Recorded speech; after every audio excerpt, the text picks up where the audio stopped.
Bonjour, avant de commencer cette vidéo, une petite page de publicité. Ah, c'est le comics de Tortue Cosmos, le comics du chef, il est sorti, oh putain il est sorti, mon dieu, regarde comme il est beau, c'est le numéro 1, oh là, c'est beau, oh putain c'est beau, là il faut le commander, alors tu vas le commander tout de suite, hein, le lien dans la description, tu le commandes, tu l'achètes, j'ai plein de thunes, main dans le cul, ouais. Ah, merci.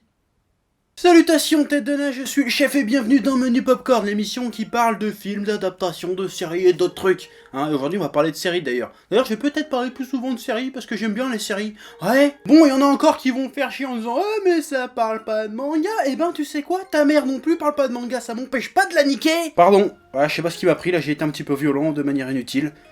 Désolé. Culé. Donc aujourd'hui on va causer de Banshee.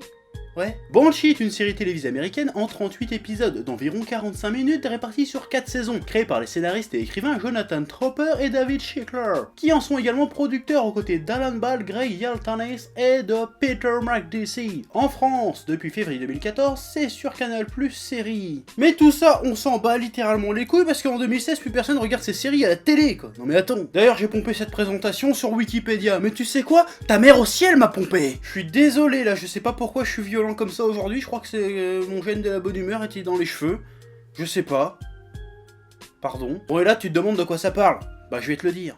Comme d'hab. Après 15 ans de prison, un voleur de diamants méga high level part à la recherche de son grand amour, Anna, pour laquelle il s'est sacrifié il y a 15 ans, du coup c'est à cause d'elle qu'il a fait 15 ans de tôle. Et il la retrouve dans la petite ville de Banshee en Pennsylvanie, ville tout à fait rustique partagée entre les territoires Amish et Amérindiens. Seulement il y a un petit problème, Anna vit maintenant sous la fausse identité de Carrie Fisher, et elle est mariée au procureur de la ville et a 2 gosses. Du coup le héros il est dégoûté, mais décide de rester quand même dans le coin pour veiller sur elle. Oui parce qu'en fait il y a 15 ans ils ont tué un parrain de la mafia ukrainienne qui s'avère être aussi le père d'Anna, et que ce dernier est toujours à la recherche pour les trucider. Mais c'est pas fini. Alors qu'il picole peinard une binouse dans le bar de Sugar, un ancien boxeur tolard slash voyou, le nouveau shérif Lucas Hood fraîchement débarqué s'arrête manger un bout. Mais 2 braqueurs débarquent, ça dégénère, le héros bute les braqueurs, mais le shérif est aussi tué dans la baston. Du coup, le héros a une idée de génie, prendre l'identité de Lucas Hood et devenir le nouveau shérif de Banshee. Et ça marche. Du coup, il doit régler les problèmes de la ville, sauf qu'il les règle pas comme un flic en fait, mais plutôt comme un voyou un peu badass, tu vois. Mais il doit surtout faire face aux différents clans qui dirigent la ville en sous-main, notamment les Amérindiens, les néo-nazis et surtout Kai Proctor, un gangster Amish. Un gangster Amish.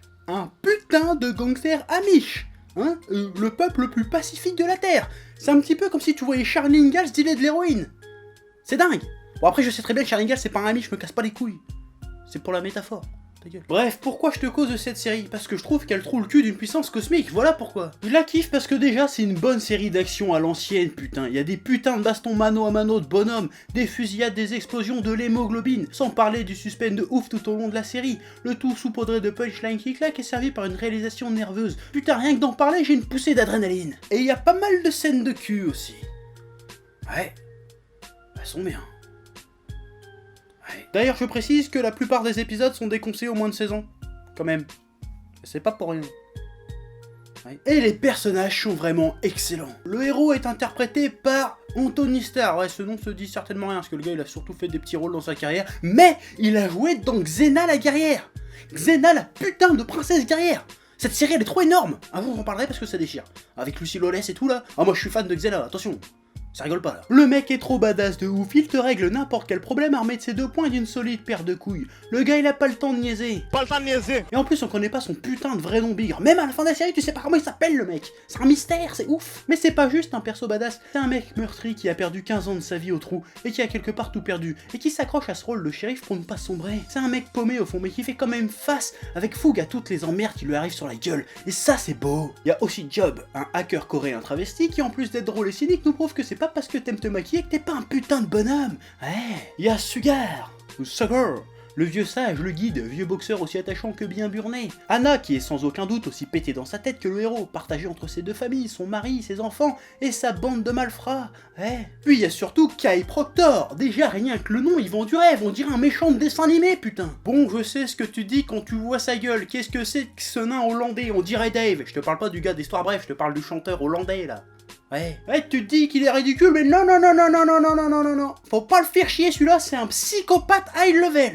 Attention. Mais c'est pas juste un taré, c'est un mec qui a été rejeté par sa famille, un mec partagé entre regagner l'amour des siens et son amour du pouvoir. Il hésite à retrouver les siens, quitte à renier sa vraie nature. Et c'est là l'un des thèmes centraux de la série. Qui sommes-nous réellement? Qu'est-ce qui nous définit réellement? Est-ce que c'est notre passé, ce qu'on fait de notre passé, ce qu'on va faire de l'avenir? Bon, on sait pas. Et ça, c'est super bien traité dans la série. Ouais. Les dialogues sont rédigés avec maestria et les conflits intérieurs des personnages sont abordés d'une manière assez subtile. C'est pas du tout niais. C'est pas comme les dialogues dans Arrow, tu vois. Ah, je sais pas si t'as déjà regardé la série Arrow, j'en parlerai certainement un de ces quatre, mais les dialogues ils sont super niais dans cette série. Genre, oh là là, je sens qu'il y a les ténèbres au fond de mon âme.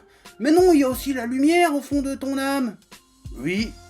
Fin de l'épisode. Alors que là, non, là, tout est dans les regards, dans les non-dits, dans cette espèce de pudeur, tu vois. Et ça, c'est beau, ça te prend au trip, ça te parle mieux que quand les personnages disent à voix haute, oh là là, je suis torturé. Non, tu dis pas que t'es torturé. On montre que t'es torturé, on raconte que t'es torturé, mais tu dis pas que t'es torturé. Sinon, c'est de la merde. C'est quoi ça? Merde, tous les personnages sont très bien écrits et sont charismatiques et sont attachants. Je veux dire, même les gros enculés de leur race, tu les trouves attachants au bout d'un moment, c'est assez ouf. Je veux dire, moi à la fin de la série, j'ai failli chialer, hein, parce que je me suis dit, merde, je les reverrai plus tous ces personnages. J'ai eu l'impression qu'ils étaient une bande de potes, tu vois.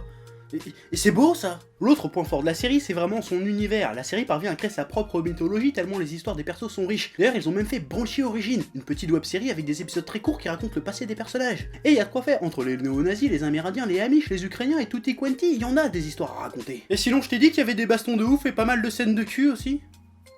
Ou pas. En plus, comme je le disais, la série fait que 4 petites saisons de 10 épisodes, enfin sauf la dernière qui n'en a que 8. Et les créateurs ont eu l'intelligence de l'arrêter d'eux-mêmes. Pourtant, il y avait d'excellentes audiences, mais ils ont préféré s'arrêter au top avec une conclusion bien stylée sa mère. Et ça, c'est classe. Bref, Banshee est une excellente série que je ne saurais que te recommander, qui suinte la Badassidus Badass, en plus d'être excellemment bien écrite et interprétée. Voilà, maintenant, je me casse.